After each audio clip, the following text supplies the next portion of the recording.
Hermanos, buenos días, ¿cómo están? ¿Todo bien?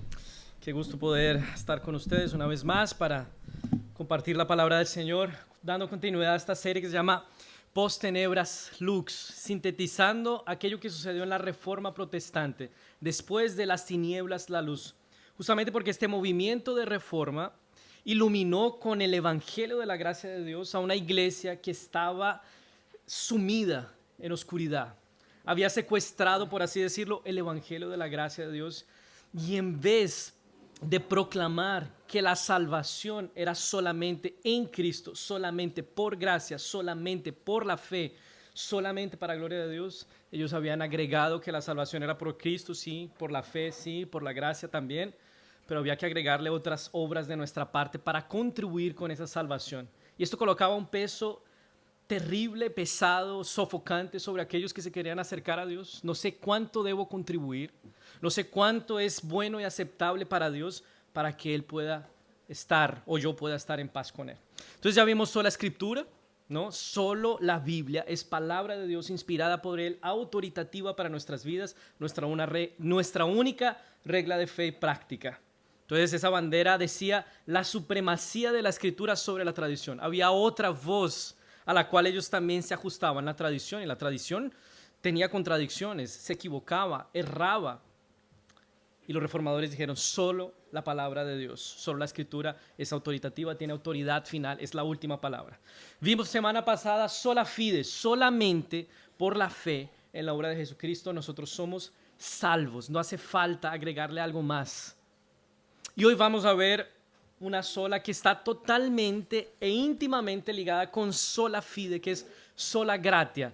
Solamente por la gracia de Dios nosotros somos salvos. ¿Ok? Entonces vamos ahí a Efesios 2 y vamos a leer versículos del 1 al 10. Ahí está el texto que manifiesta, que retrata muy claramente que nosotros solo somos salvos por gracia y que no puede ser de otra manera. Solamente por la gracia de Dios nosotros somos salvos. Entonces, Efesios 2, versículos del 1 al 10. Tal vez en algunas Biblias aparezca ese subtítulo, salvados por su gracia, ¿no? Estos subtítulos no son inspirados, no hacen parte del texto bíblico, fueron títulos que le colocaron los editores de las Biblias, ¿ya? Pero sintetiza bien el tema de esta porción. ¿Ok? Efesios 2, versículos del 1 al 10, leamos con fe. Esta es la palabra de Dios. A ustedes, Él les dio vida cuando aún estaban muertos en sus delitos y pecados, los cuales en otro tiempo practicaron, pues vivían de acuerdo a la corriente de este mundo y en conformidad con el príncipe del poder del aire, que es el espíritu que ahora opera en los hijos de desobediencia. Entre ellos todos nosotros también vivimos en otro tiempo.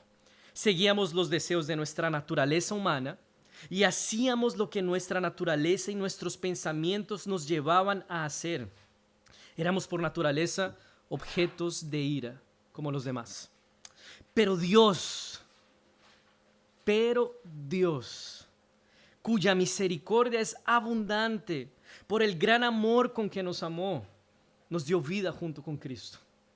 Aun cuando estábamos muertos en nuestros pecados, la gracia de Dios nos ha salvado.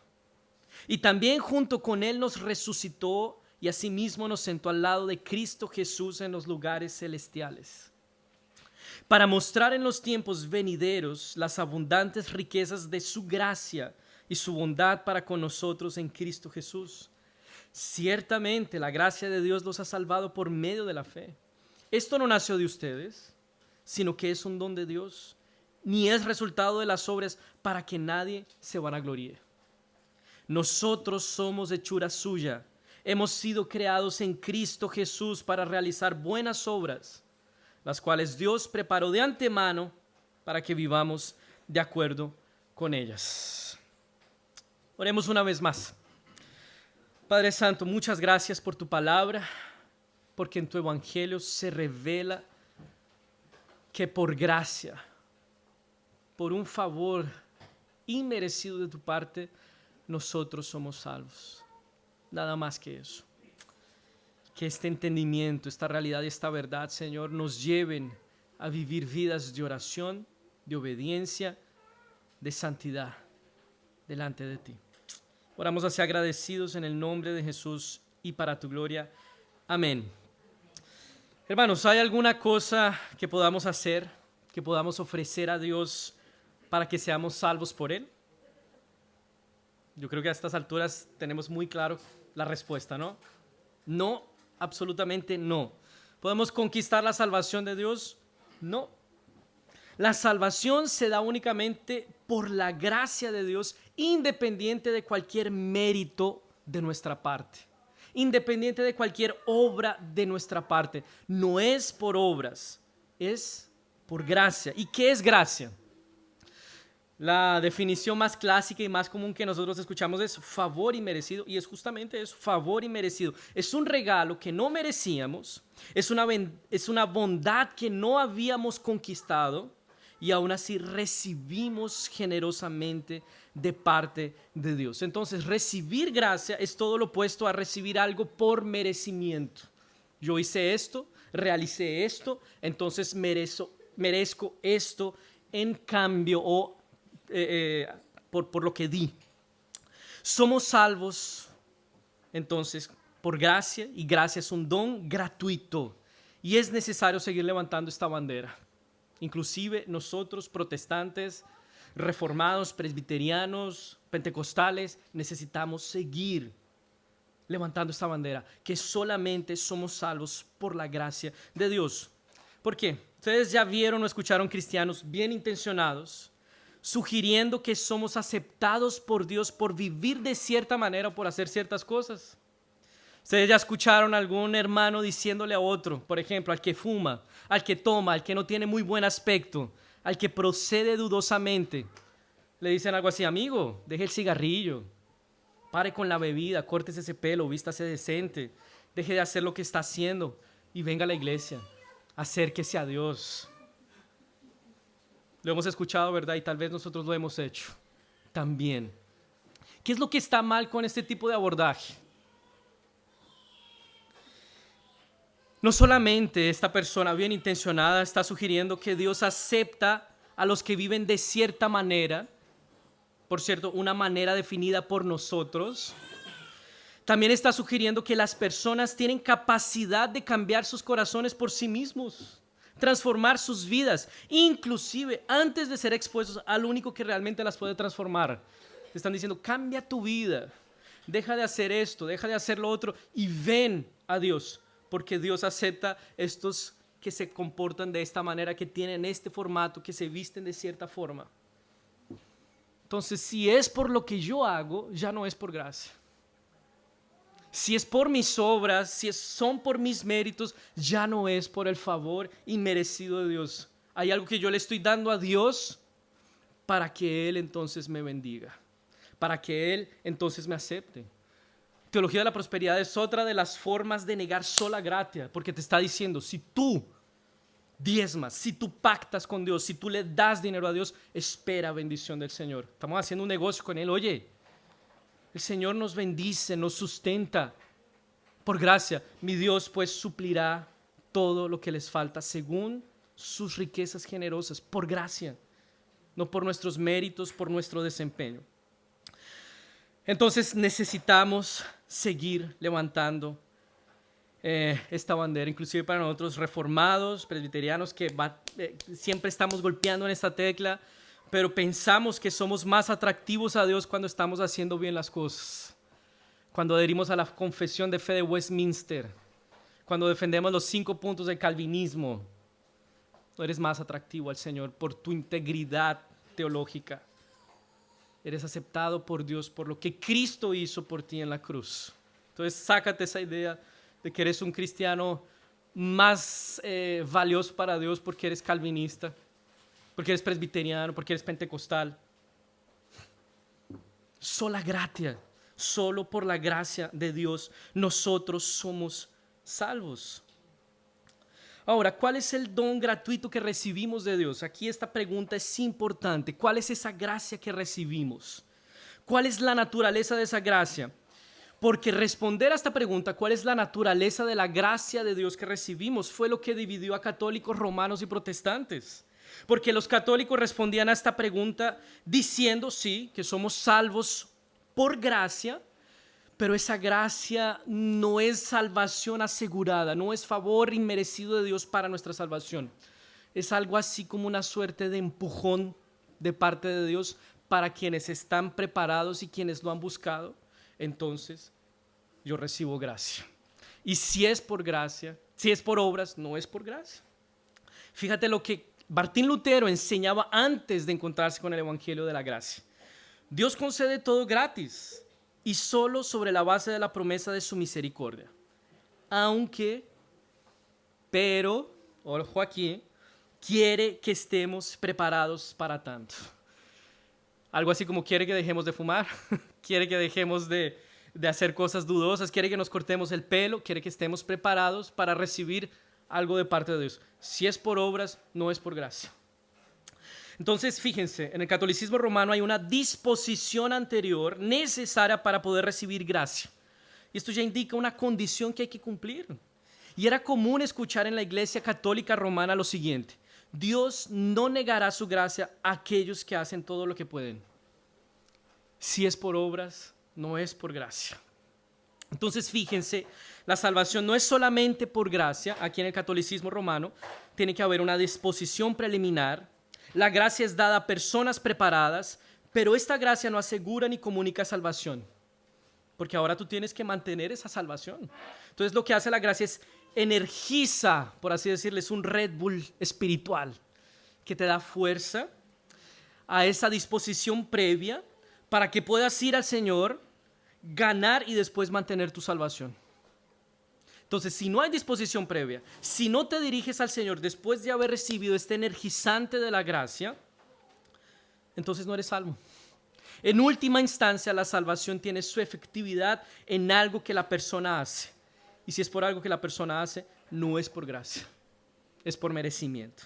Entonces, sola gratia afirma que la salvación es un regalo de Dios. La gracia no es un empujón de su parte para acercarnos a Él.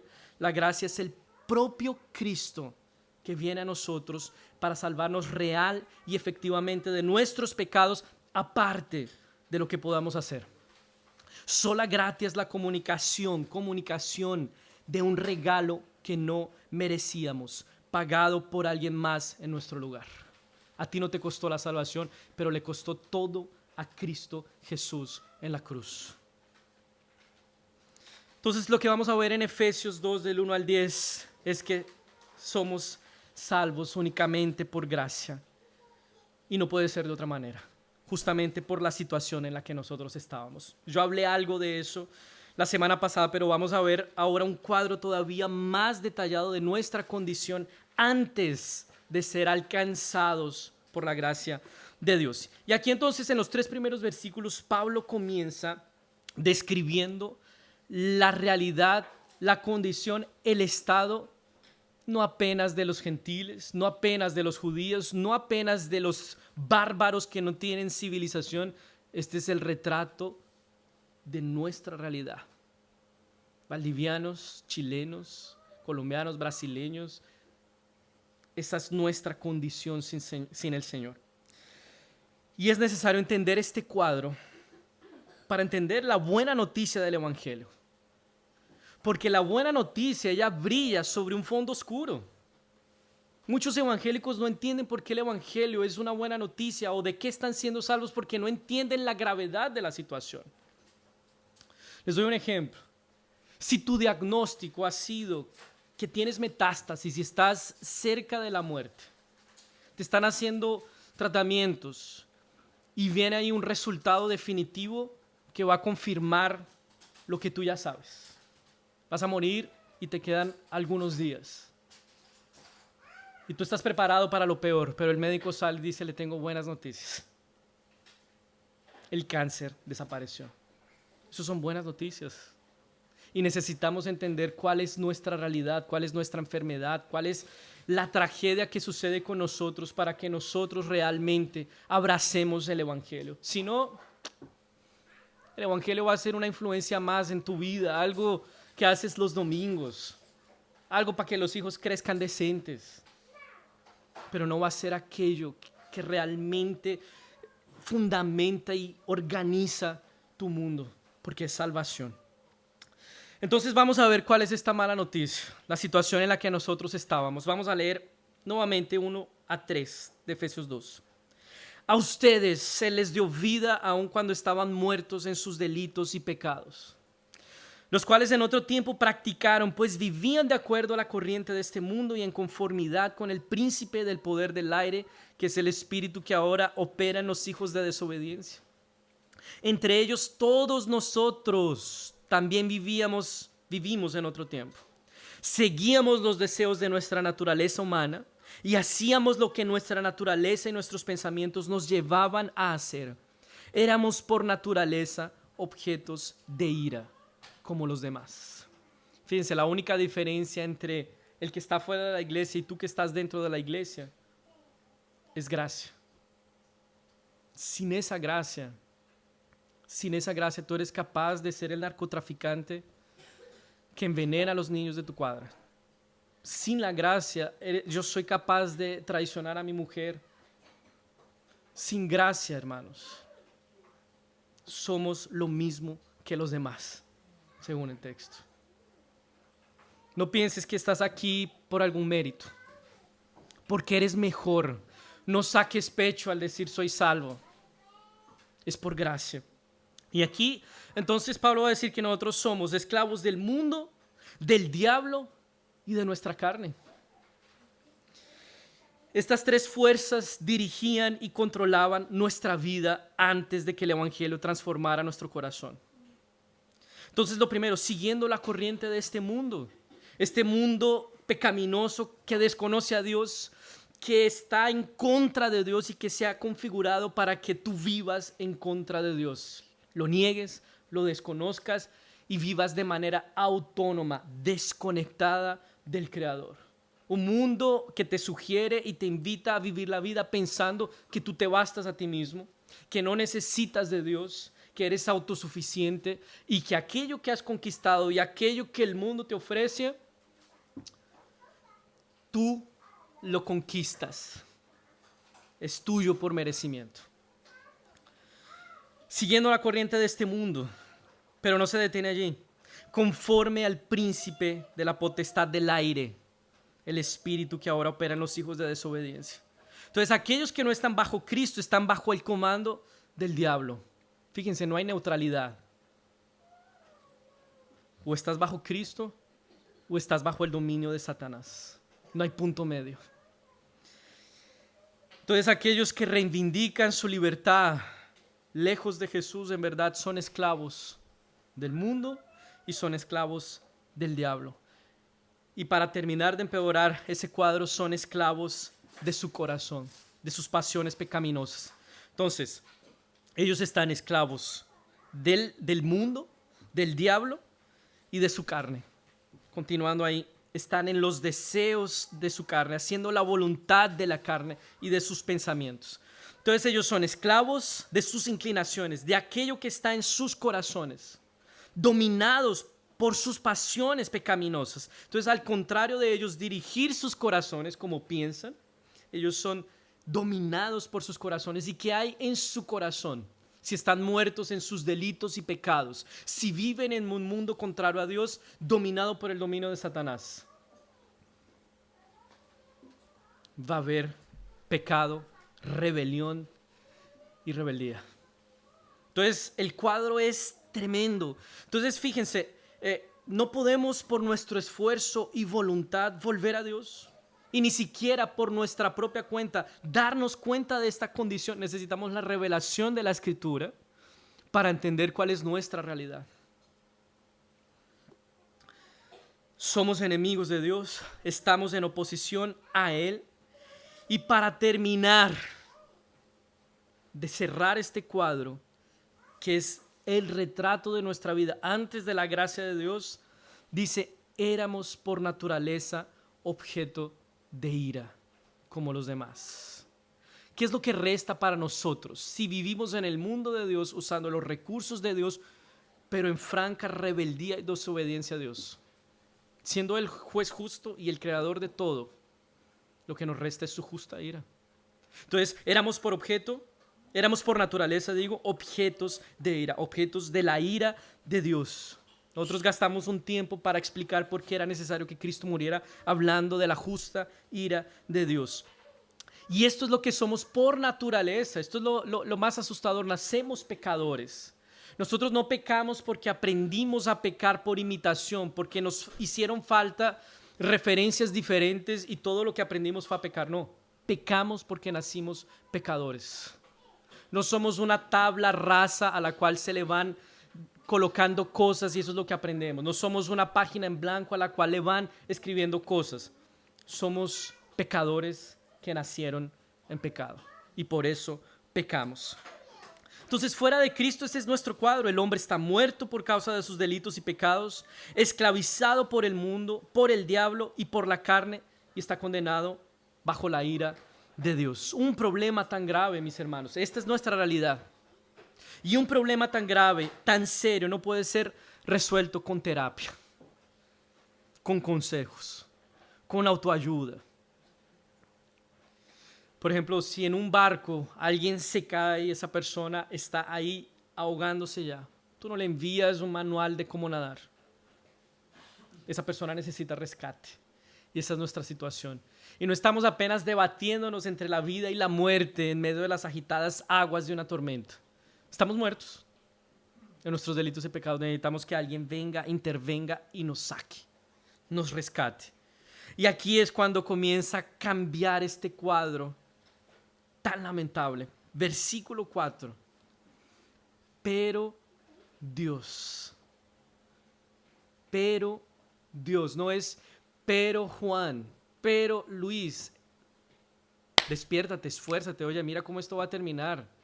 No, pero Dios, cuya misericordia es abundante, por el gran amor con que nos amó, nos dio vida juntamente con Cristo.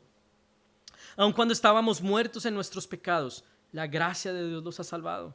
Y también junto con Él nos resucitó y asimismo nos sentó al lado de Cristo Jesús en los lugares celestiales, para mostrar en los tiempos venideros las abundantes riquezas de su gracia y su bondad para con nosotros en Cristo Jesús. Entonces, en este punto Pablo sale de esas bajezas de nuestra condición humana y nos lleva hasta el propio cielo con Cristo. Y él menciona 3 momentos de la vida de Jesús y los asocia, los identifica directamente con nosotros, porque gracia no es un empujón.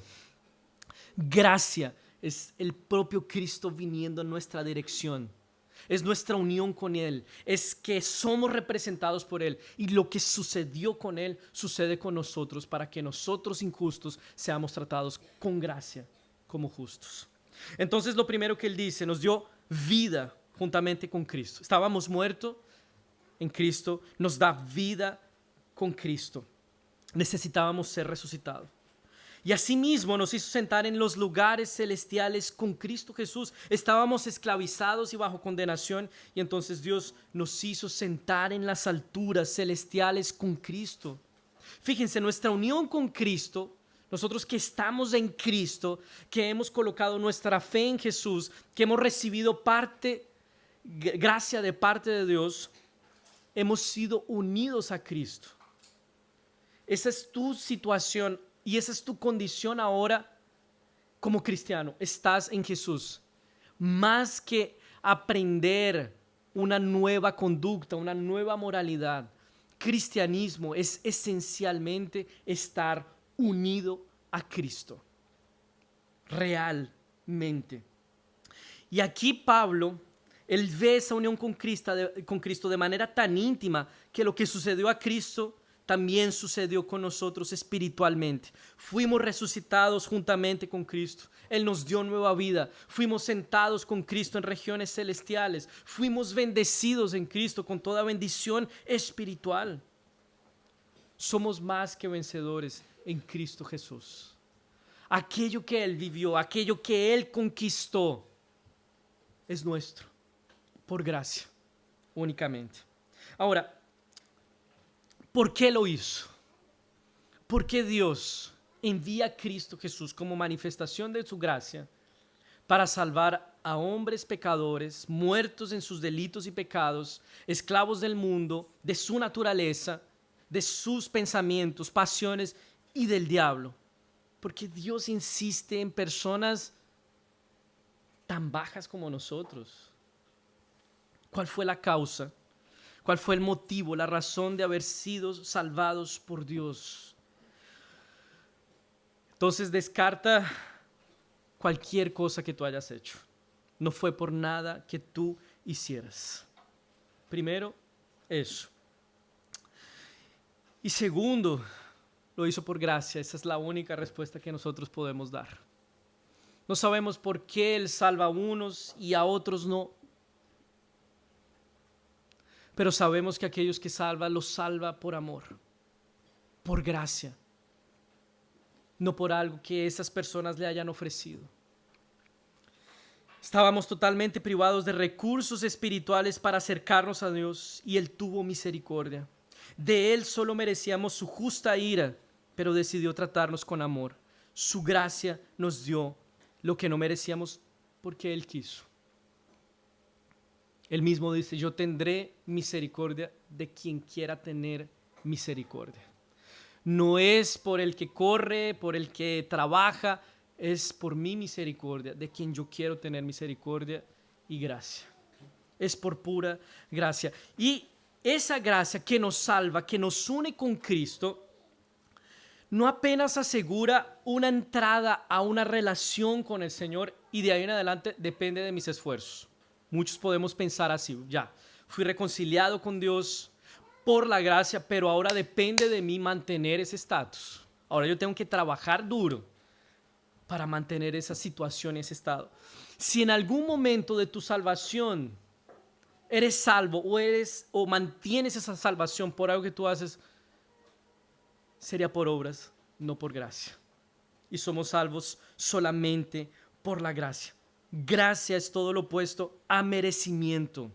Entonces fíjense, en su gracia no solo me dio entrada a una relación con Dios, no apenas nos resucitó en Cristo.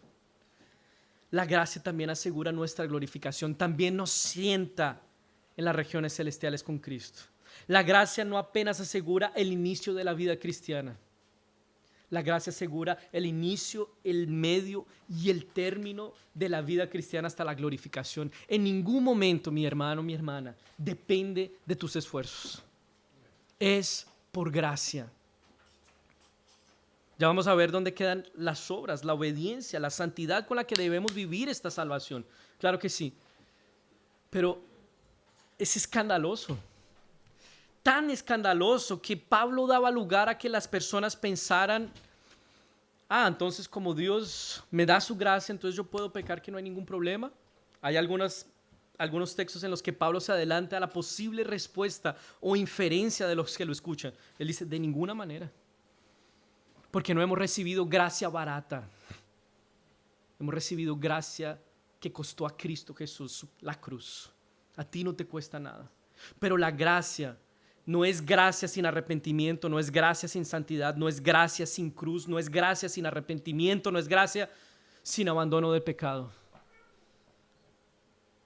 La gracia que tú has recibido, como leímos en 2 de Timoteo 1:9, es para hacernos santos. No según nuestras obras, sino según su gracia.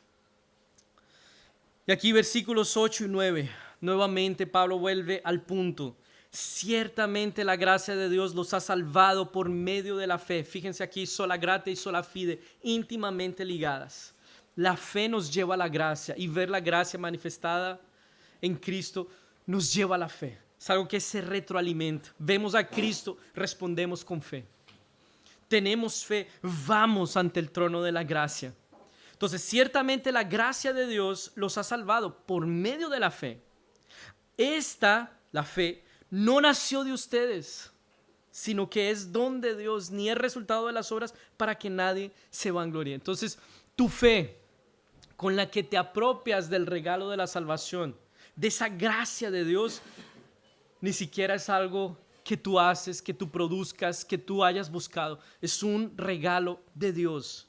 La salvación es un regalo, y si es un regalo, la manera en que nos apropiamos de ese regalo no puede ser por un esfuerzo personal o algo que nosotros podamos hacer. Tu fe no cuenta como la moneda de cambio. No cuenta como el peso que le hace falta a esa salvación. Oye, un granito, te pido el 1%, pero sin ese 1% no hay salvación. La fe es la manera de apropiarse. Claro que tiene que haber fe, pero no como moneda de cambio, sino como algo que Dios te da, como un regalo que Él te da para apropiarte de lo que Él ya hizo. Entonces es por medio de la fe. Nosotros gastamos ya un tiempo la semana pasada a hablar de lo que significa la fe. Y quiero terminar con esto, versículo 10. ¿Cuál es el alcance de esa gracia entonces?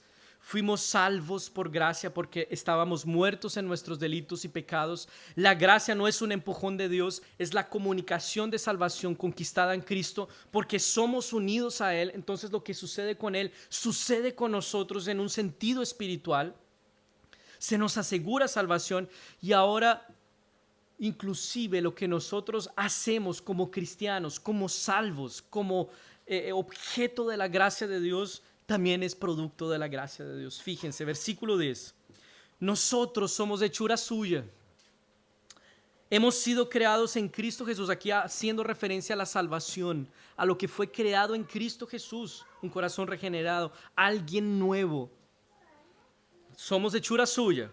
Hemos sido creados en Cristo Jesús para realizar buenas obras, para santidad, las cuales Dios preparó de antemano para que vivamos de acuerdo con ellas. Inclusive, las buenas obras que tú practicas son gracia de Dios. Son por Él. Han sido preparadas de antemano para que vivamos en ella. Entonces, somos hechura suya. Es algo que Dios hace, no algo que nosotros hacemos. Fuimos creados en Cristo. Es la causa de nuestra salvación y de esa nueva creación, Cristo Jesús, para buenas obras. En Él somos hechura, y esa palabra hechura viene del griego poema. ¿Les suena poema? ¿Alguna palabra que nosotros usamos? Poema. Y es literalmente lo que significa, somos poema de Dios. Él colocó todo su corazón, por así decirlo, su sentimiento y su pasión en hacer esa nueva creación en Cristo Jesús, que eres tú y que soy yo.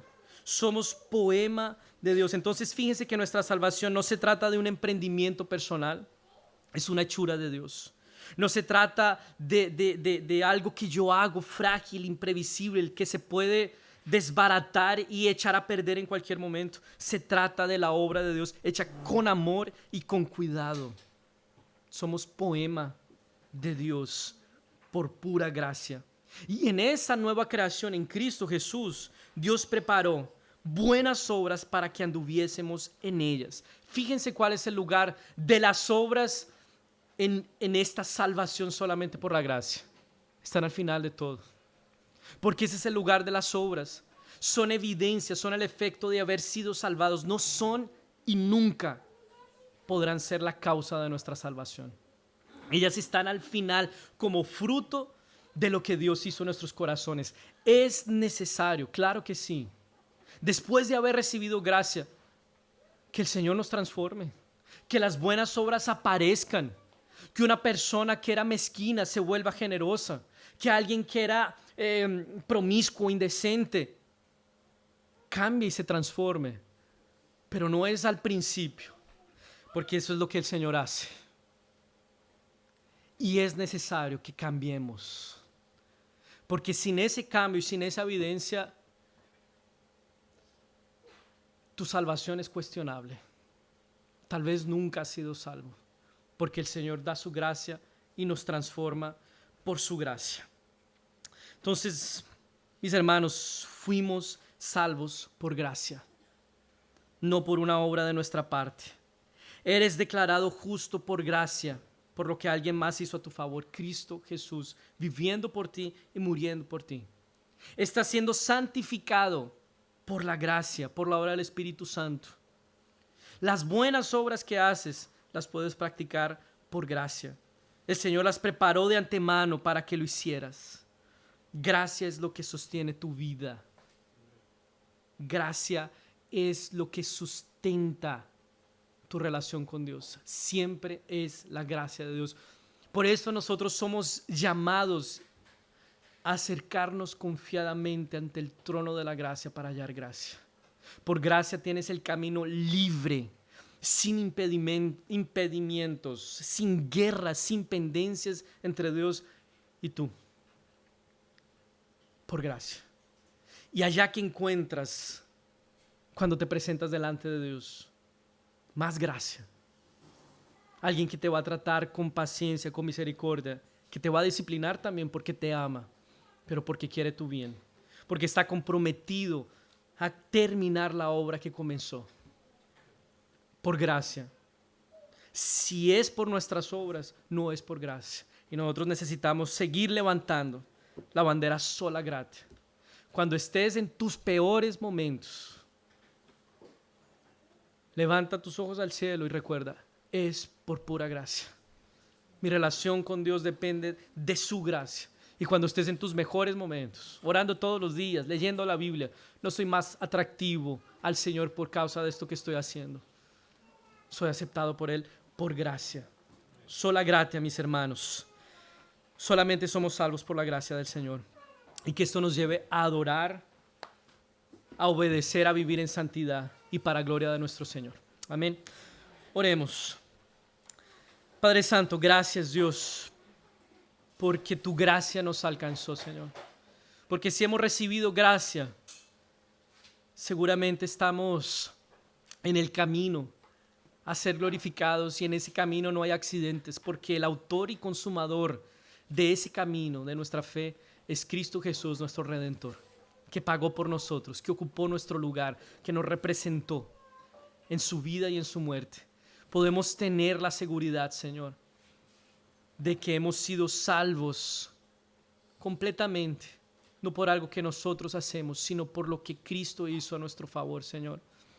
Ayúdanos, Señor, y rogamos que esta gracia, en vez, Señor, de ser una licencia para pecar, sea un estímulo para amarte más, Señor, para responder a tan grande amor y tan grande salvación que a nosotros no nos costó nada, pero a Cristo Jesús, tu Hijo, costó su vida en esa cruz, Señor. Entonces rogamos, Señor, que sigas trabajando en nuestras vidas. Rogamos que sigas dirigiendo nuestros ojos, Señor, a quien deben ser dirigidos y que los saquemos de nosotros. Nosotros no somos nuestros redentores. Nuestros emprendimientos no son nuestros redentores. Nuestro dinero en la cuenta no es nuestro redentor. Nuestra reputación no es nuestro redentor. Nuestro legado, aquello que dejamos a nuestros hijos, no es nuestro redentor. Eres tú en Cristo Jesús. Y es allá donde queremos mirar constantemente, en nuestros altos y en nuestros bajos. Ayúdanos a recordar que solamente por gracia, solamente por un don gratuito, solamente por un favor inmerecido, nosotros estamos delante de ti, siendo tratados como hijos amados, perdonados y bendecidos en Cristo. Oramos así agradecidos en el nombre de Jesús y para tu gloria. Amén. Amén.